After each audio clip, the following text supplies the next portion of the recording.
Hey garden friends, welcome back to Bloom and Wilt Gardens. My name is Alexa. I'm a home gardener in Northeast Ohio, Zone 6, and today we're talking all about what to do in April for your home garden. So today I'm in my greenhouse. I just got done organizing and I'm really excited about the home garden today. The sun is shining, the sky is blue, and after a week of freezing temperatures, I have really needed some garden therapy. I was feeling a little bit down, but after getting out here in my greenhouse, I want to estimate it's probably like 70 degrees, maybe almost 80 degrees in here. My thermometer battery died and I haven't replaced it yet, so I don't know exactly, but I do know it's much colder outside and I feel really good about being in here. And so what we do in these home garden videos is talk about the 5 P's of the month. What we're planning, what we're planting, what we're pruning, what we're picking, and what we're preserving. And I break down the month that way because it's not enough just to say, oh, you can plant, these plants in that month and hand that information to somebody and say, go figure it out. There are many things we should be doing each month to work on our home garden, and it's more than just planting. There are garden tasks that we should be thinking about. There's fertilizing, there's mulching, there's putting your garden beds together, there's finding materials, there's getting your seed starting supplies. Like, there's so many things that we can be doing every single month that if we're not thinking about them actively, we forget about it, or what you don't know, you don't know. And then you may come to a point where you're feeling overwhelmed. You're trying to plant all these things and harvest all these things. And you're like, what do I do? And I see that with a lot of new gardeners, is that they just don't know where to begin. And you kind of get that analysis paralysis where it's like, I have so many things to do, I don't even know where to start.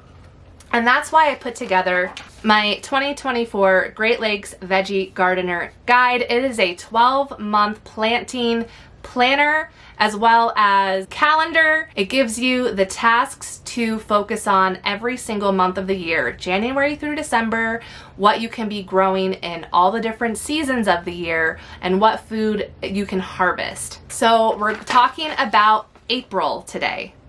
Now, if you want to go back and check out January, February, and March, I will link those videos down below.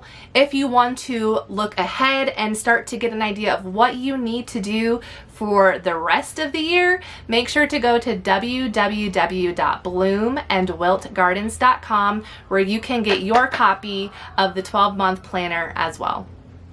So I like to say in April, it's time to start your engines because the garden season is about to go wild. Our planning tasks for the month of April include hardening off any frost hardy seedlings.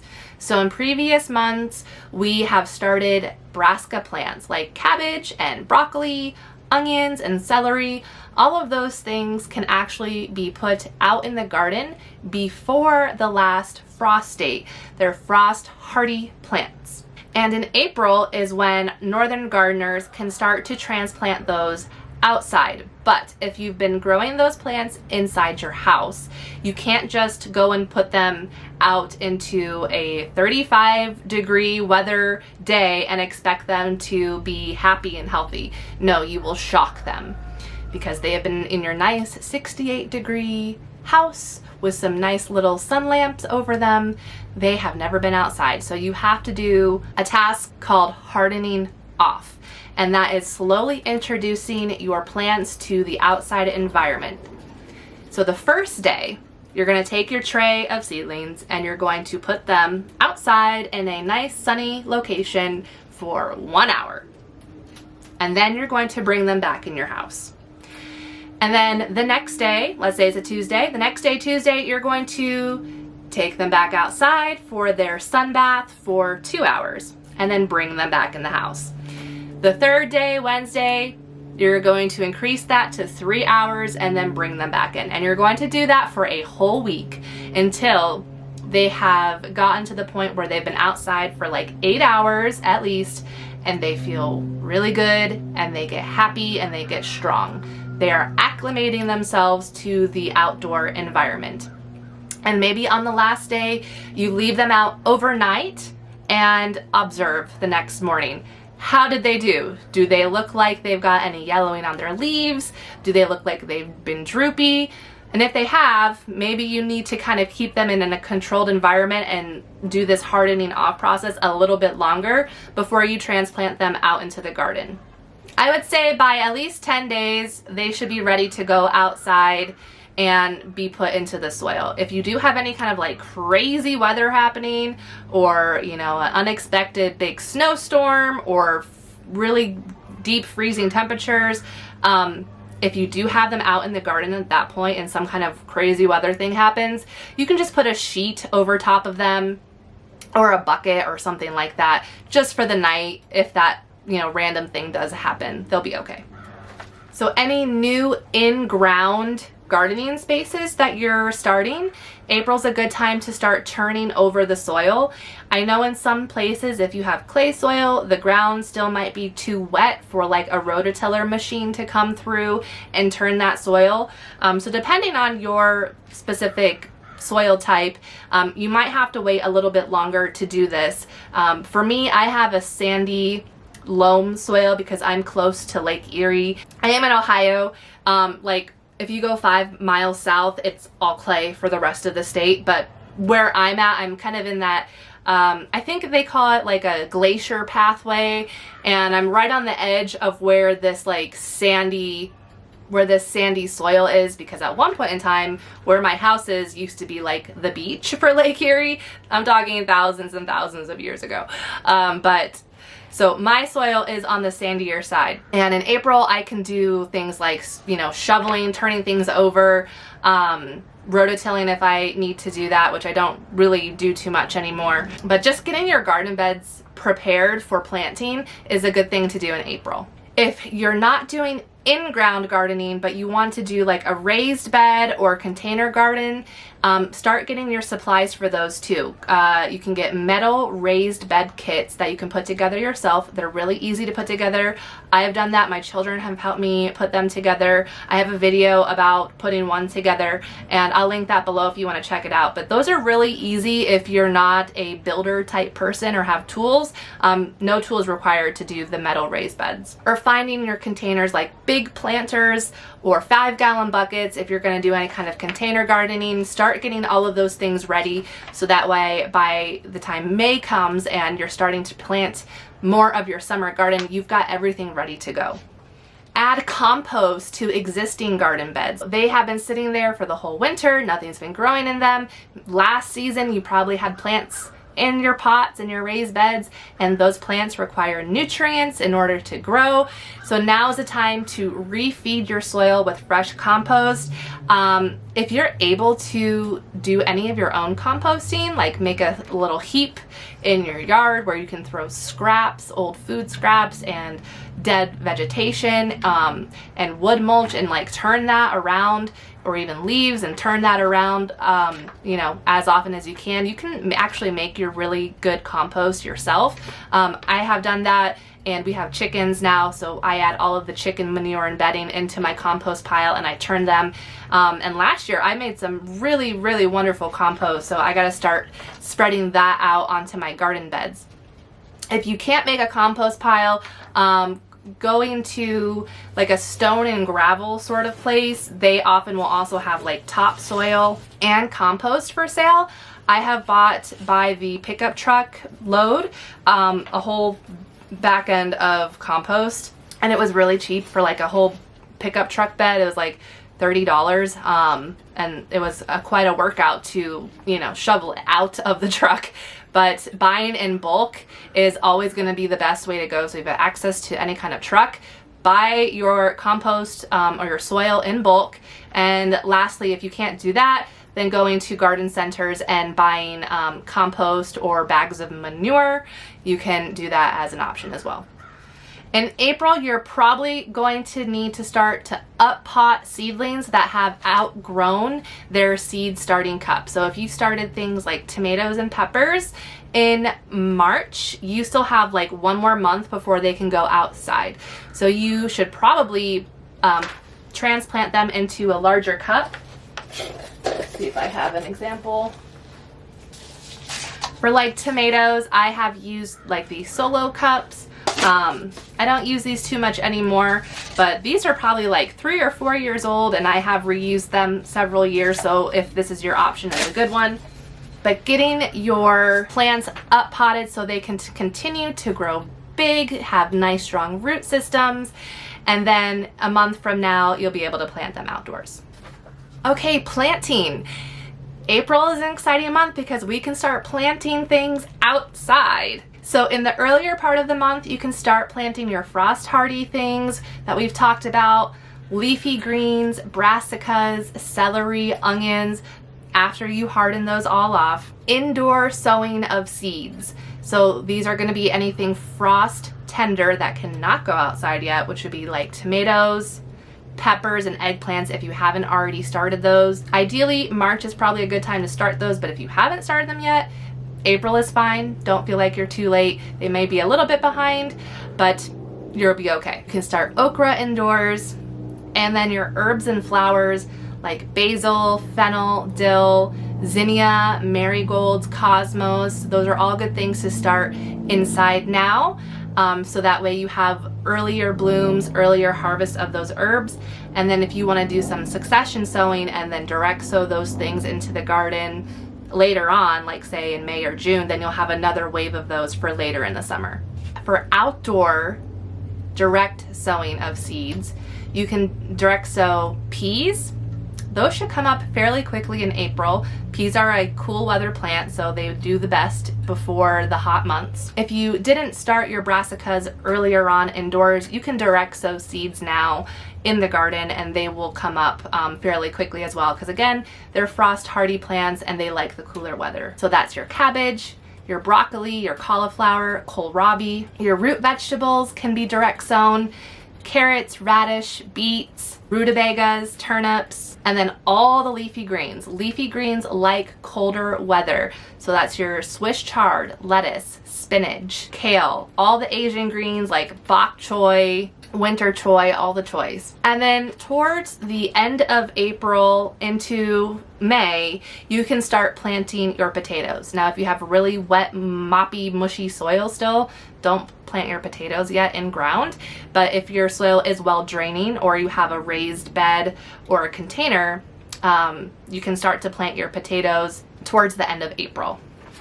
So for pruning, your berry bushes and fruit trees, if you have those, you want to make sure they're pruned by April. Ideally, we would prune them earlier before they start to bud, but as long as they're not flowering yet, you can still prune those things back. And then now, if any vegetation that's been left in your garden beds from previous year, go ahead and get that cleaned out. Take out all the dead leaves, all of the dead plants, turn over your soil, add your compost, get those beds nice and beautiful with a nice smooth layer of soil on top. That's one of my favorite things to see, is after I've gotten my whole garden cleaned out and all the beds looking fresh with like this nice top layer of dark soil, and it just pops and it looks so good, and it's like, wow, the reset just makes you feel alive. What we're picking in April are all of the native and wild plants that you can find. Wild greens like violets, chickweed, garlic mustard, fiddleheads, dandelions, ramps, nettle. If you're into foraging, April is a wonderful time to forage those very nutritious, nutrient-dense herbs and greens. Radishes grow so fast. In about 20 to 30 days, you can harvest a radish. And so if you sowed any radish seeds in March, and if you had a nice kind of warm March and April, you may be able to pick your radishes by April. They don't take very long to grow, and they're fun. Asparagus will start to show up in established beds as early as April, and you'll see that production increase through May and early July. Now, if you are growing asparagus or want to grow asparagus, just know that you shouldn't pick the asparagus spears until the 3rd year that that plant has been in your garden bed. If you pick it too soon, you kind of tell the plant and the root system below that this isn't really a stable environment, and it kind of stops growing or it won't produce as much. So if you are picking asparagus, make sure it's in the 3rd year before you're picking any of the spears, and enjoy them. And if you're going to plant asparagus, now is a good time to plant asparagus crowns, so in 3 years from now you can be harvesting them.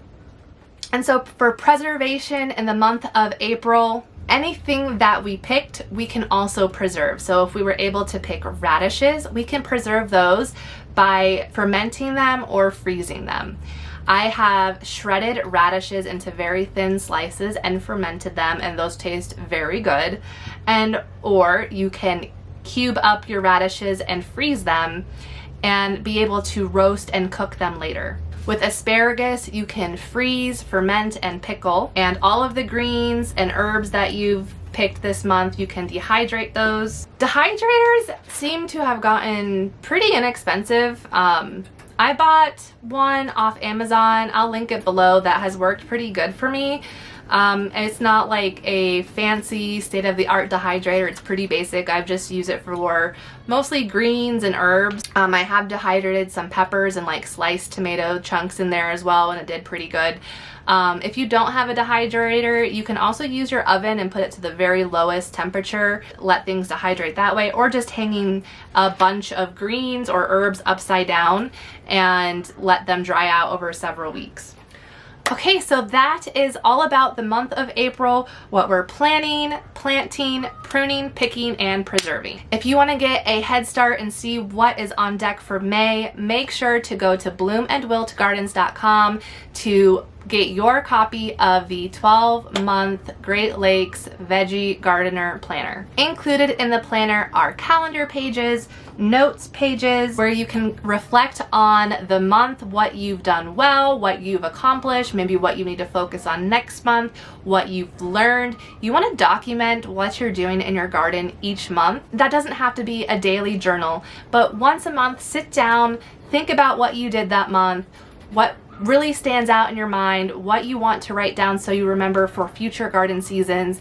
That's really important to do, and I found it to be very useful to capture these things. I have a garden journal that I've been using for a few years, and I flip through my notes to be like, when did I start those seeds? What happened when I planted this out, you know, in a different time of year. As I experiment, I like to kind of keep track of what happens. I've been keeping track of like my garlic harvest every single year, so that way I'm able to see what worked well, what didn't work well. So I give you a section in the planner to keep your notes so that you can look back on it in the future. If you're looking for more support and are interested on one-on-one garden coaching, I am now offering 30-minute virtual coaching sessions that we can spend that time together to talk about your specific garden and your specific needs and questions. We'll look at any pictures or videos you have, if you are troubleshooting issues, if you have seedlings that aren't doing well, or just are new to seed starting in general and need some help and guidance. If you're starting a brand new garden and you don't really know where to begin or where to put it, if you're ready to take your gardening game to the next level and expand and increase your crop so you can do more food preservation. If you're just a busy person with a full-time job and you're like, I really want to grow food, but I don't even know where to begin or what to focus on or what to prioritize because who has enough time to do this? I'm definitely someone that I can talk to you about that, as I totally understand and relate. So I want to be there for you to put together customized garden plans, answer your questions, provide support and mentorship, because I don't want anyone to go away thinking they have a black thumb because they've killed some plants and now they just want to give up. I want to support and encourage anyone who wants to garden and grow food at home, that they can do it, and you've got someone in your corner rooting for you to help you along the way. So if you're interested in signing up for that, you can leave a comment down below and I will send you the information, or go to my website, www.bloomandwiltgardens.com, to register. So I hope you found today's video useful. If you did, please make sure to like and leave a comment below. That helps get my channel out there to more people. YouTube seems to like to hide me, and then when people find me, they're very excited because they're like, oh, another Ohio gardener, or oh, another northern gardener that talks about relevant things. It does help this video get shared out to more people. And make sure to subscribe so you can stay connected with me this entire garden season. Have a beautiful green day. Bye.